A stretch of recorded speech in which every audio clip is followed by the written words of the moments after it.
And there's a hump that I've always tried to put the baits right on. So I'm going to touch the hump right there, and I can go ahead and I can hit menu and new waypoint, and I can name it hump right here. So next time we come out, I won't have to look for it. There it is right there. Now when I go to my chart page, it'll always be there. Look how nice that is.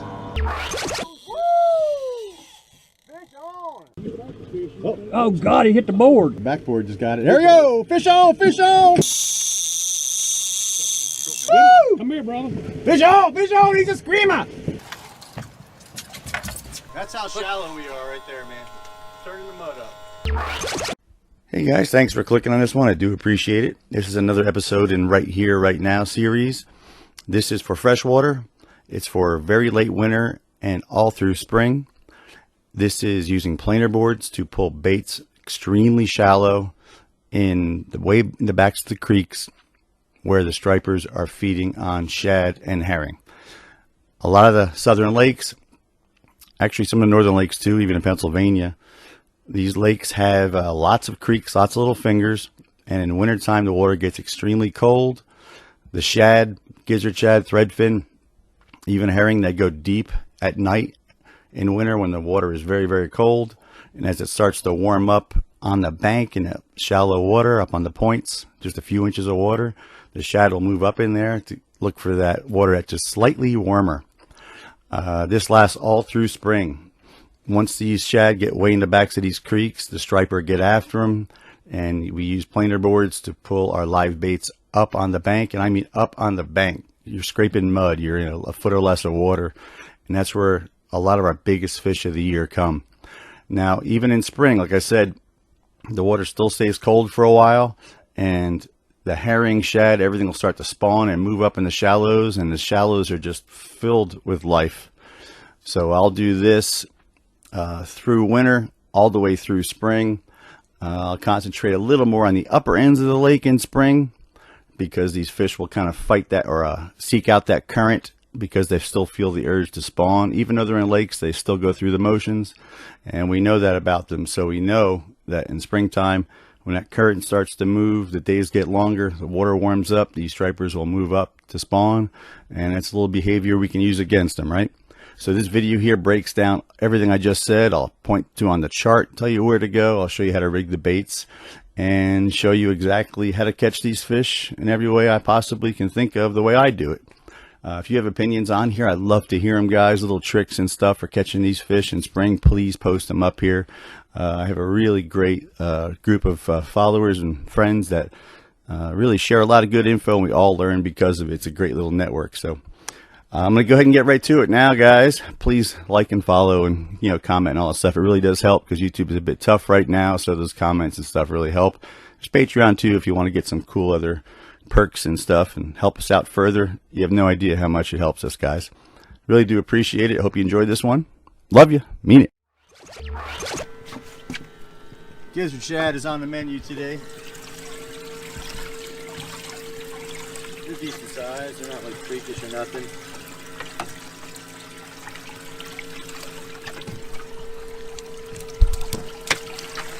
You never want to net a bunch like this, but you guys are special, so.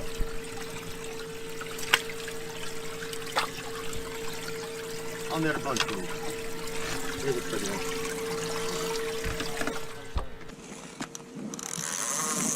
Bait me. Bait.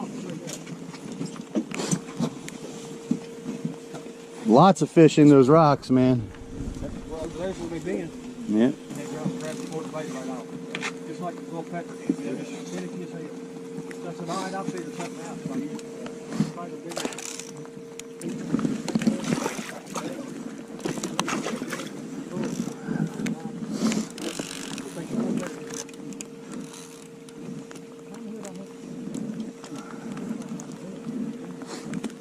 Put the board on back. Huh? There a fish swimming with it?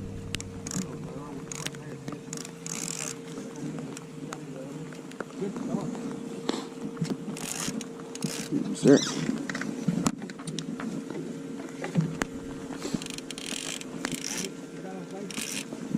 Look at these fish right here. These fish hanging right in those rocks. Mm-hmm. That's where they fingers are all wet. See those fish hanging in those rocks right there? The orange board's gonna go nuts here. Uh-oh, he's gone. Ah! What the heck happened? Uh-oh, he's gone. Ah! What the heck happened? It must have been a small guy. Look there. Oh man, Eating that daggone bait alive. he's on top. Look at that. Still on top. Ain't no way it broke 20 Chasing that bait. Yep. There's fish still here. Oh, you popped up on it again. All right, real quick, let's look at our rigs, our rods here. We're gonna have 8 of these rods. I only have 4 here now, but we got a rig and 4 more up. So here we go. These are gonna be for our planers and our floats. That's all we're gonna be pulling because we're gonna be in a river system that is shallow, less than 18 feet of water, but as shallow as 10 foot. Smaller baits. This is that owner hook, that Mutu, M-U-T-U, owner circle. I love the straight shank on this, but no bent eye, straight eye. It's a 2-aught, 15-pound test fluoroleader. You can use mono if you like. 1 to 2 glass beads, and our main line here is 30. The reason it's 30 is because we use these for everything. I use them for cut bait in salt water. We'll catch 50-pound fish on eels in salt water with these, and I'll catch 3-pound stripers on down lines in Georgia. So, you know, we get it all done with 30-pound. If we need to change our leaders, which we constantly do, that's what we do. We're going to be using planer boards and floats. I like these boards. They're not huge, they're not super heavy, yet you can still pull some decent sized baits with them. Zach Royce, these are the Zach Royce boards. Good friend of mine, great kid. And we're going to use Ready Rig TOS planer floats and the straight floats. So we're going to have a couple of those out there, Ready Rigs and the regular Ready Rig as well. So the idea is, you know, our planer boards are going to be out here to the side of the boat, and coming back we have our Ready Rig planer float right there, kind of off in the corner. We'll have 2 of those, and then we'll have 1 straight one right in the middle in the back. And it's good, it just keeps our lines nice and separate, and really nice. It's a nice little spread. It's a shallow river, not a lot of room for a lot of boats. We may only be able to put 1 or 2 boards on each side, probably at least 2 on each side, and if we can add more, we do. I usually don't do down lines because it's only, you know, 10-12 feet of water on the side of the boat. Sometimes we want the boards up on the bank. That's where those striped bass are. Once we get ready to set out our boards and floats, we have to use our trolling motor to pull us along. Deploy the trolling motor, and then we'll pull the boat around anywhere from 0.2 miles an hour up to, you know, 1.5 miles an hour, depending on current, wind, and what's happening up there. So we just set the compass steer to hold us on a heading. We let our boards out, try to keep our baits close to the bank if we can, and get a good spread. 1 hammer. A little gizzard action. Whew. Everything I got's running.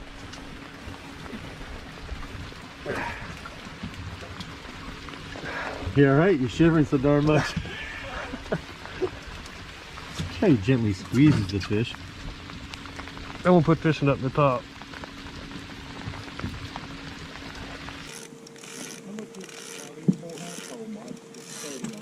Well, I have stacked, so I have braid. So you got braid behind. Yeah, I have 50 yards of braid and about there's just under 200 yards on there, which is a lot for.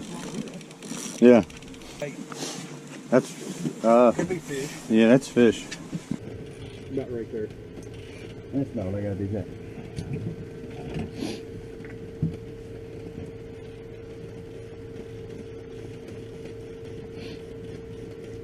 Right here, keep an eye on this one. Close one? That front board just got a little This one right here on the inside. Got a little inches. Sure did. Backboard just got it. There we go! Fish on! Fish on! Fish on! Catch him, baby! Catch him! I'm gonna go back with this one. Oh, yeah, that's the one I was watching first. I might need you to clear a line. If he's going right to the front, I'll speed us up. Yeah. He's going to look at you.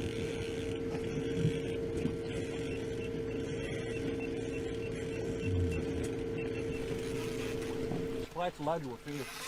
Oh, you know what? He wants to come up to the front. He's beating us. We're plowing mud. Yep, he's beating us. Now trim your motor up. Big motor. Oh boy. Hold on, wait. That's how shallow we are right there, man. Turning the mud up. Why don't you get a net for him up front?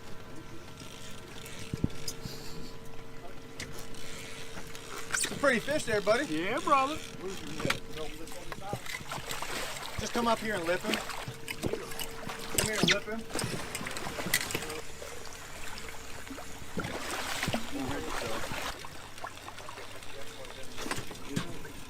Pretty fish. That's a chunker. Nice one, brother. Fish, buddy. You got give like. That's a Dave Farley special there. You slam that good sized gizzard. About a 31 incher. Nice fish, bud. There you go. Yeah.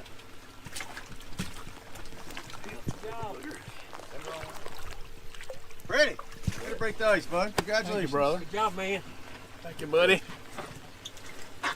It breaks your neck too. I'm glad it wasn't a circle hook. What's that? I believe the fishing got better instead of moving.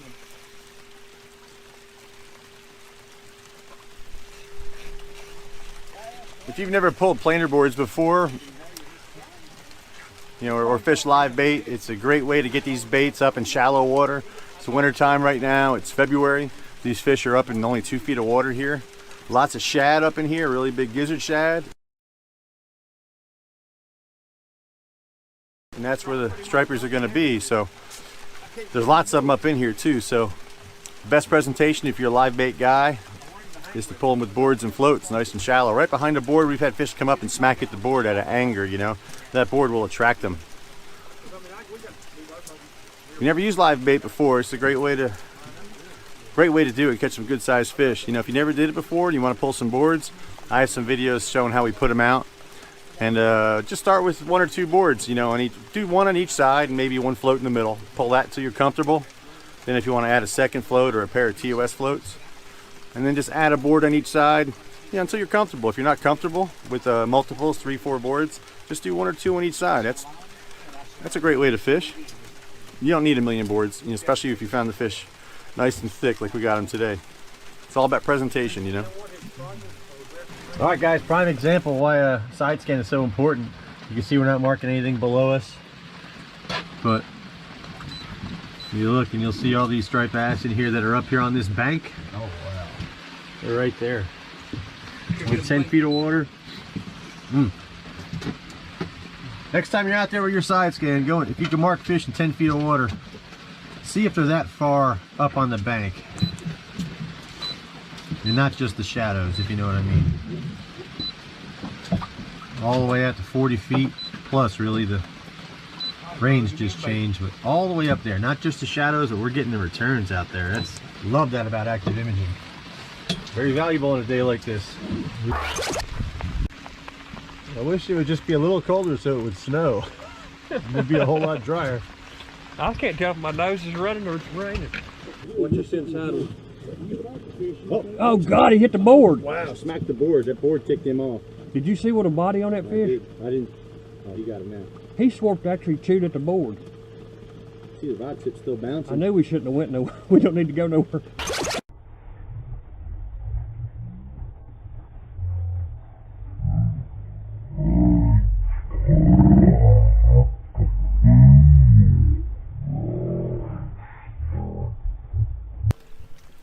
They're pretty daggone thick back there, I believe. Yeah.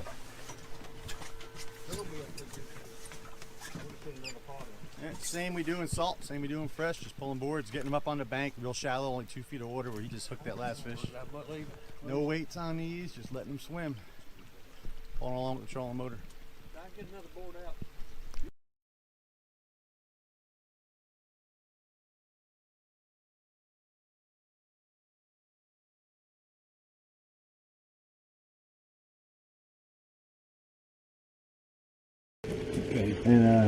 And now you can do it. He hit it. Woo! Woo! Woo! Come here, brother. Fish on! Fish on! He's a screamer!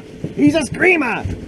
He's a screamer! Don't set the hook like I did. Don't set the hook. Just pick it up and fight. That's a good fish there, I believe. Come back under that. Help him out, man. You got to go under that rod. There you go. I'm speeding this up so that fish is going to come back.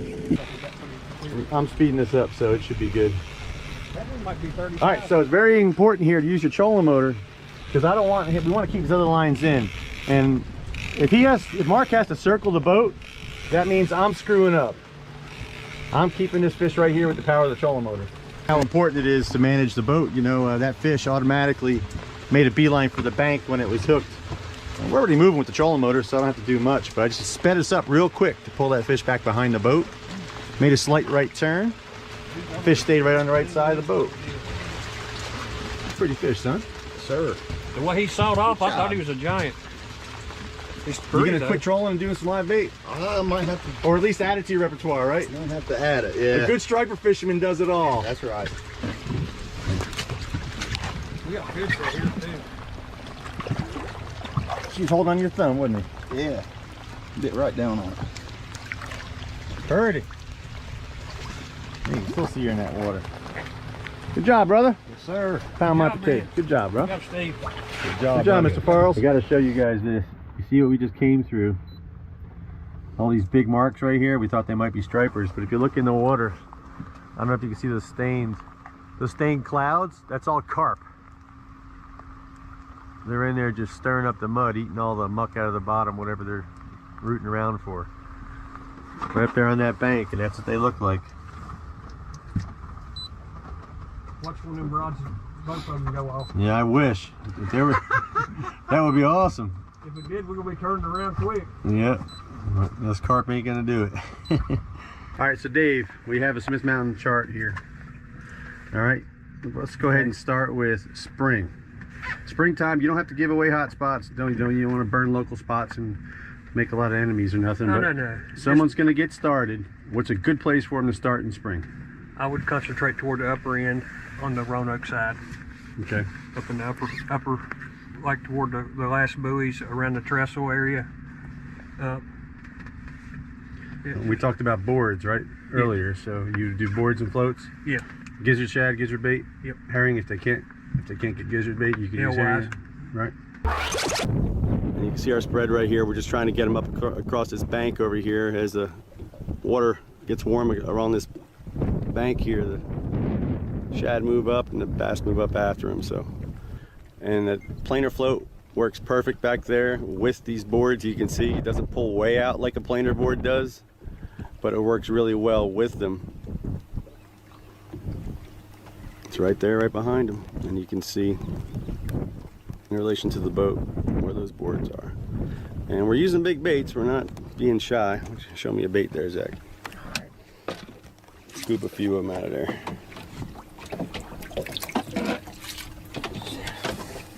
They're lively. Yeah. Tank keeps them alive. So you know they're decent sized baits. They're kind of like a menhaden or a bunker. They really pull. And these boards are doing well. Hopefully we'll catch a few fish and show you.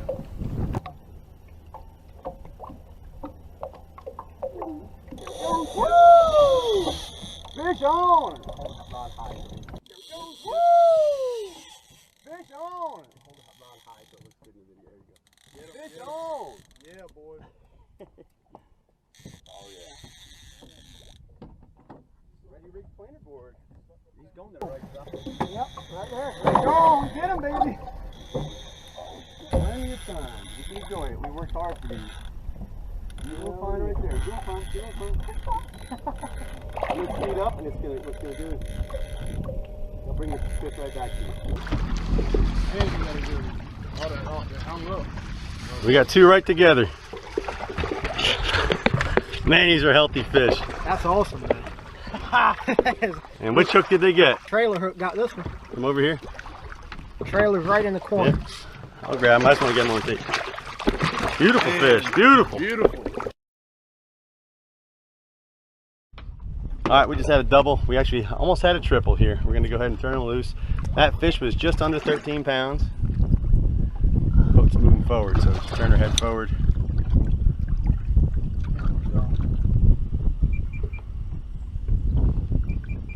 There she goes. Nice. Good job, brother. Thank you, man. Good job.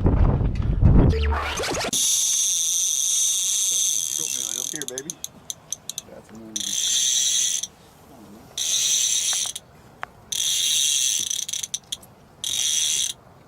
Alright, Greg, she'll be ready over here, man.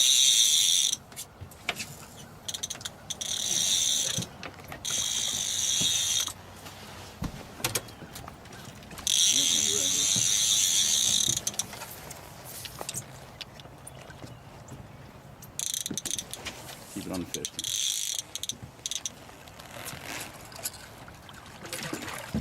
Going further. Got her.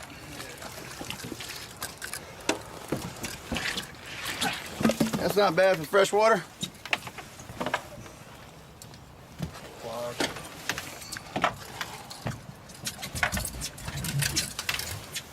Just keep dipping to 24 in the butt. 24 1/4, 24 1/2. Okay. All right, 24 pounds. You got on there, Tim? I did. All right, we're gonna let her go. Swim off. Yeah, nice. And what's cool about striped bass in these southern lakes is they behave similarly in a lot of them. So what's good for here will be good for a lot of lakes. So even if this is not your lake, you can follow a lot of these patterns and really do well. All these creeks can be great if they warm up. Look for bait, you know, pull in the back of the creeks. You see bait flipping, there's stripers there. At around noon, you know, when the sun has warmed a lot of this water way up here shallow, I'm talking like less than 5 feet of water, the shad will move way up shallow and the stripers will go after them. So a great place when the weather's been stable is to pull planer boards with live bait or cast small flukes, 4 to 6 inch flukes. Anything from silver to green. I love chartreuse and green. You cast up in these shallow areas on these points, rattling rogues, jerk baits, anything that you can work shallow. These fish will move way up in here chasing the shad. So, I mean, I'm talking way back in here, you know, pull your baits all through these creeks. Now, any of the creeks will work. You know, some will work better than others. That's up to you to find out.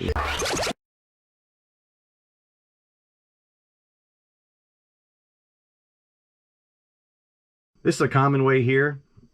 It's a J hook with a stinger hook, with a stinger treble hook. It's been around forever. It's just a great way to get, you know, a lot of good hookups on even medium-sized fish when they're taking baits that are too big for them. This is a 9-inch bait here, but you know, a 9-inch gizzard gets very, very wide in the middle. So it can be a little tricky for a smaller fish to get it down their mouth quick. So stinger hook is really, really helpful. Stinger hooks are great because you can pull the baits quicker instead of going, you know, like 2/10 of a mile or 3/10 of a mile just creeping.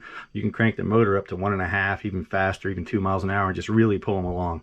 Because when the fish comes up, I mean, you know, they don't have to turn the bait to get it down. They're going to grab it and they're going to get hit here or hit here. So stinger hook is a great tool to have in your arsenal. This is just a basic design. You've seen this one everywhere. It's a big one here in the south, and it's just a J hook with a piece of leader attached here, and it's tied right to the bend in the hook. You can use a Palomar knot or a trilene knot or something that's good for fluorocarbon. And then you have your tiny treble hook. I'm not sure what size this is, but it's small. You don't want to go very big with these, you know. And when you're fighting your fish, be delicate with them, because a lot of times the only thing that's holding them on is this treble hook, and these are thin wire. They can bend, they can pull out. So if you're near timber or in river system or something like that, you might want to go like 4X hooks that are very, very strong. They're still small, but they're a lot thicker. So you can see that's the typical way right there. Go ahead and tie it to the shank. And what I like about that is there's a whole lot less line. So you can see when the bait is hooked and your trailer is back here, your stinger is back here, you see how the line lays nice across the body of the fish. So I kind of like that being tied in the arch. Since I was a kid, I always did it like this with a snell. Probably one of the only times you'll see me use a snell, really. But you see how the snell, the tail comes down nice parallel against the hook. It lays nice and neat. So when you hook your bait, the line lays nice and neat against the hook. But I still like this version a little better. It's just a little less line. And when you hook your bait, you can see how that line is right snug up against the bait to your stinger. So it kind of hides it nice, hides it a little better.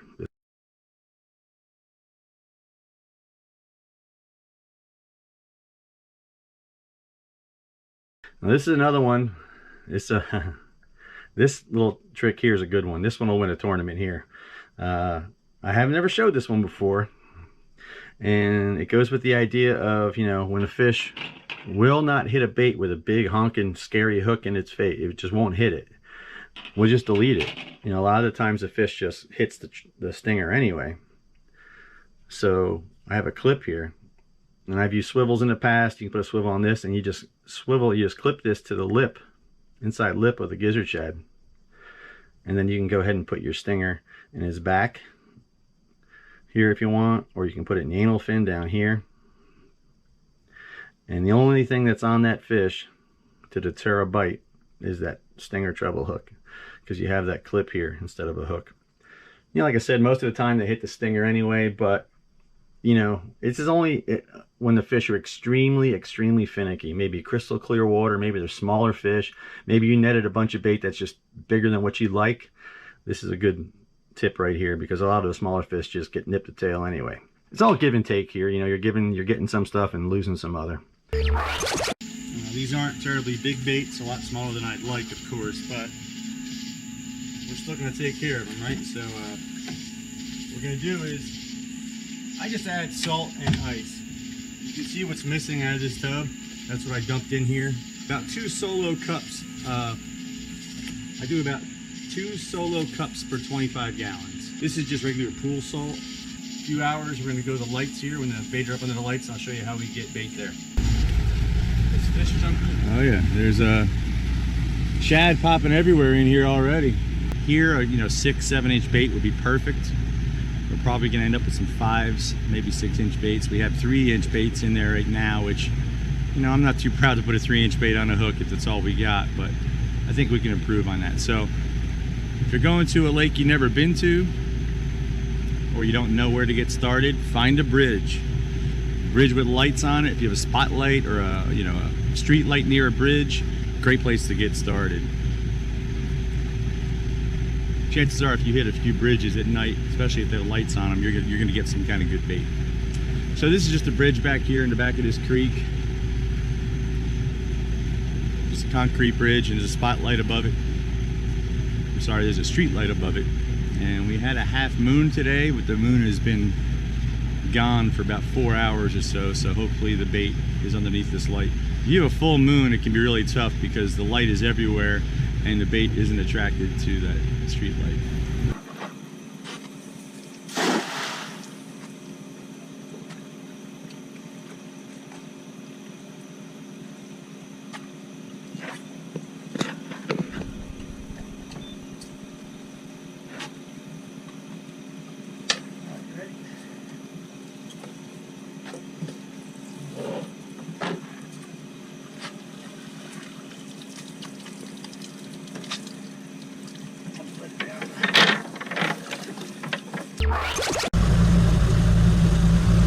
Ooh, that was a good sized shad up there. Big gizzard just popped.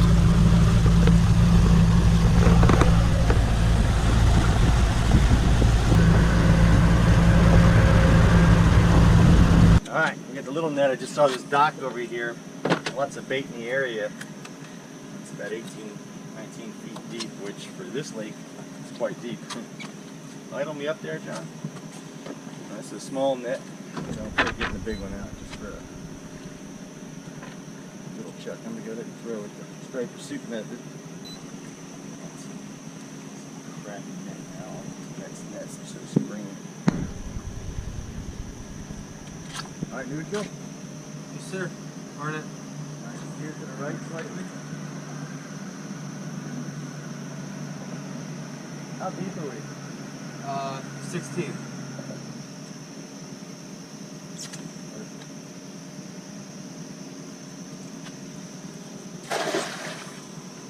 Still? Yes, sir. Alright, reverse.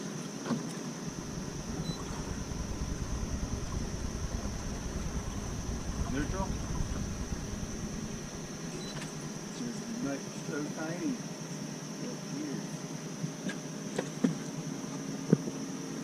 Oh my goodness, this is what we needed. Woohoo! Open that lid. Alright. That is a whole nother ball game right there. Look up.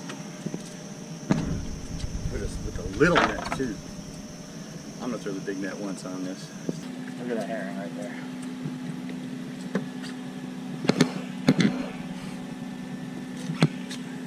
Come over here.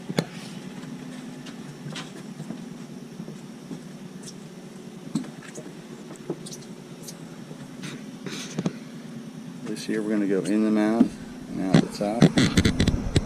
It's a small hook because these baits are small. The fish are kind of small. So.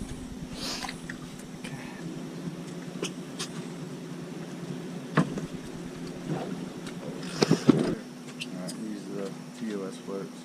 Just put them on the line. There is one to our right now. Okay. And I grab the line coming from the rod tip. I put a little twist in it. And I grab the loop of the twist. I don't grab it like this. I grab it so the loop is in the release. When the fish pulls, it just pulls that little twist out. The float pops off every time. So you don't have to worry about the float getting stuck, especially on smaller fish. Alright, John, pay that one out. Lots of rocks in this area. Go about 15 feet behind the board on this one. Mix it up. Don't be afraid to mix it up. Especially when you're getting started for the day. I vary the distance behind the boards. This one right here, I don't know, I'm about 10 foot behind the board. Sometimes I'll just do a couple feet behind the board, just 2 or 3. When the bass or stripers are hungry, they're attracted to the board sometimes. When they're aggressive, anything on the surface. Attractive sometimes.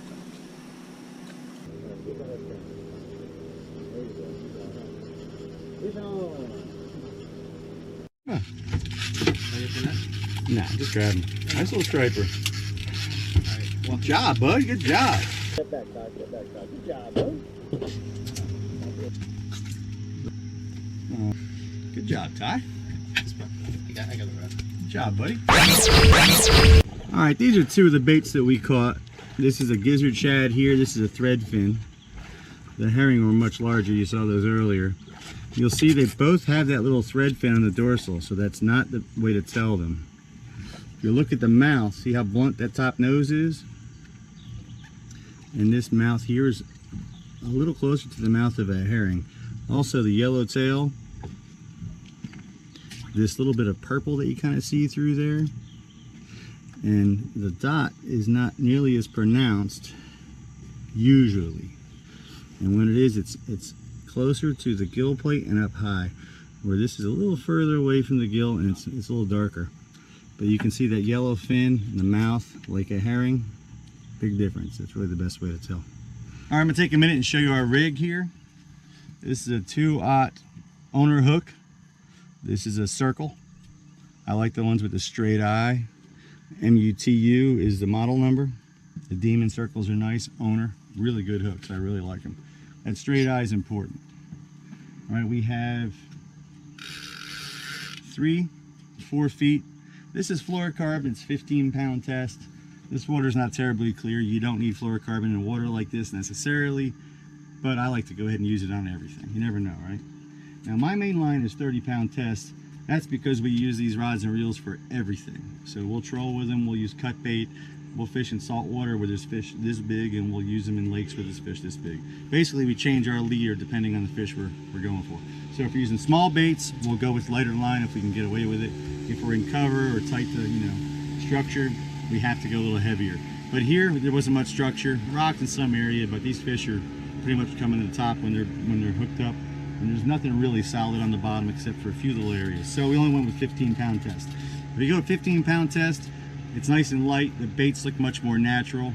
Smaller diameter, a little less apt to scare the fish away. So 15-pound test was good for this. It's really good for freshwater stuff, a lot of freshwater stuff. Like I said, unless you're on the bottom, over structure, 15, 12-pound test is nice. This is our 30-pound main line. You'll see a glass bead. These baits were small, so I only had one glass bead. If we have big baits where they can really pull and really put some action on the line, I like to go with 2 or 3 glass beads because they'll rattle and knock together. Plus the bead is good because when you're using your board or your float, when you trigger the board, it slides down and stops here. It doesn't go over your swivel and go all the way down to your fish. And it's also really nice when you're pulling boards, anything really, to have a lighter leader than your main line, because if you snag up, you'll break your leader and you won't break your main line and your board won't float away on you. So these are our reels. These are the Accurate 400s for freshwater, especially for small fish like this. These are way overkill, of course. Like I said, we use these for everything. But an Abu 6500 or the Accurate Fury is a great freshwater reel. Striped bass. Great for saltwater too. But. And we just had our floats and boards, and hope this video helps a few of you out. Please subscribe, I'll be your best friend. Stay safe on the water, leave a few for me. Go fishing, man. It's a nice day.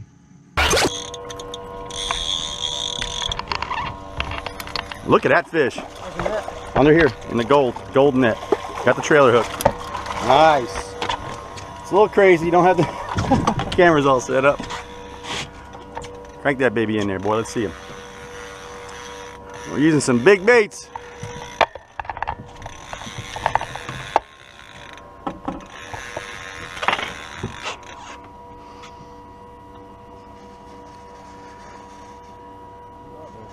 Oh yeah, got some weight. I don't think a fish knew it was hooked till he got here. Loosen that drag just a touch. Yeah, when I get close to the boat, I like to loosen it just in case. We must have went through a school of them because board on each side got slammed. We don't need a net here. We got something. I don't know what he's got. Yeah, but it's big. It's large.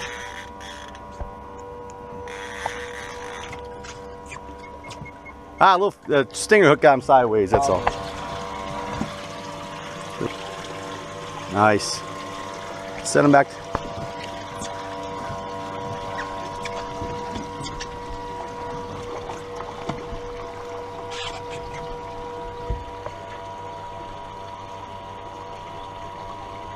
Yeah, the boat's moving forward. Just hold them straight. We'll be good to go. Nice.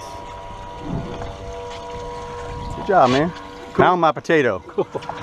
Good job, man. Nice. Good way to start. Almost got 6 lines out. All right, we're out here in the middle here, and there's a hump that I've always tried to put the baits right on. And we just came across it. We kind of got lucky. So I'm going to touch the hump right there, and I can go ahead and I can hit menu and new waypoint, and I can name it hump right here. So next time we come out, I won't have to look for it. Enter. There it is right there. Save, clear cursor. Now when I go to my chart page, it'll always be there.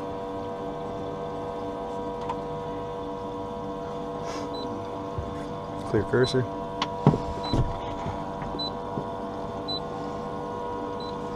There she is, hump. I don't have a chart card in here now. I'm gonna go ahead and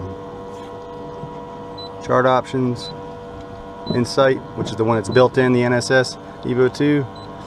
Look how nice that is. That's Insight. That came built in the unit, that chart. There's our hump. Oh, up top, center rock. Nice. Still on? Yep. This is the SR6, Accurate SR6. It's the first fish we caught on it. We just got it. It's on a 1978 ugly stick.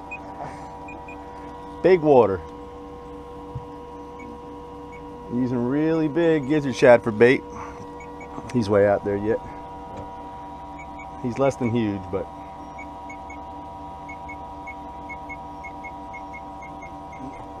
as you can see, we're marking some fish. Some bait. Blew up on that one. Yep, blew up right behind it, didn't it? Sure did.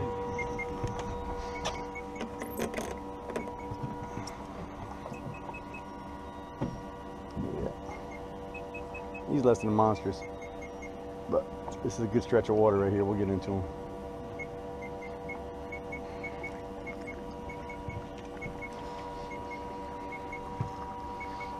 Probably about a 5-pounder. He hit that big bait though, didn't he? He did. Yeah, it's about a 5-pound fish.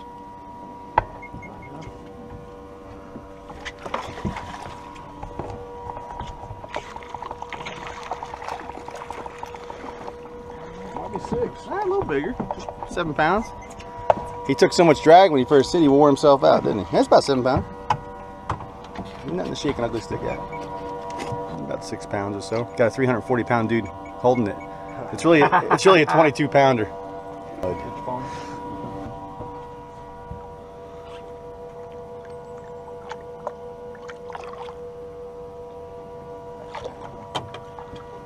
Good job, brother. SR6. He's out there too. That drag all right? Not too tight? 30-pound braid.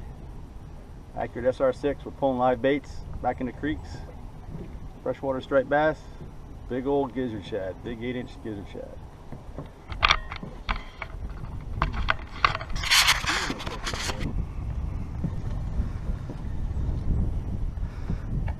It's that old 1978 ugly stick. Doesn't want to bend, does it?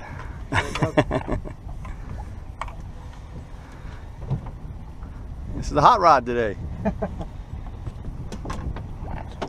Whoop.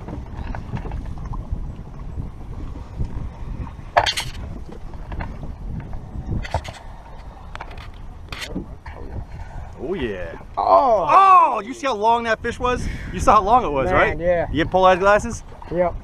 Yeah, that's a bilge pump coming on. That was a long fish. Fish all out, my goodness. Wow. That's what we want there, buddy. Nice.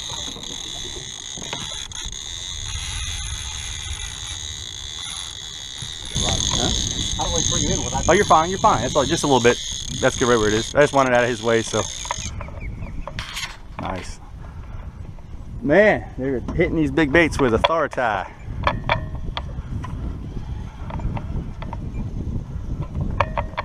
It's on tape. Hello. I'll let you get the net there, buddy.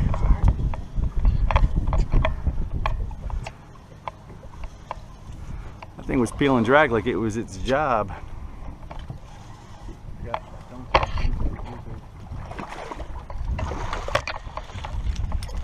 Woo. It's a hog. Nice one. Looking better. I'll tell you what, that is a young fish. If you think these fish aren't healthy on this lake, look at the cut on that fish. That fish is probably supposed to weigh 7 pounds, and I bet you it weighs 11. Yeah. Right in the corner of the mouth. That was yeah, one hook, no trailer hook. There's another triple see. hook in there. Or no, it's Show her to me. Damn, look at the belly on that. Man, he's hit. Healthy, man. Nice. Beautiful. It's a big fat male. Got some milk coming out.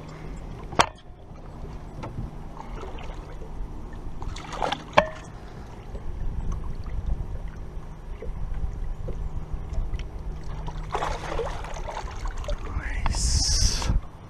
Good job, man. Nice.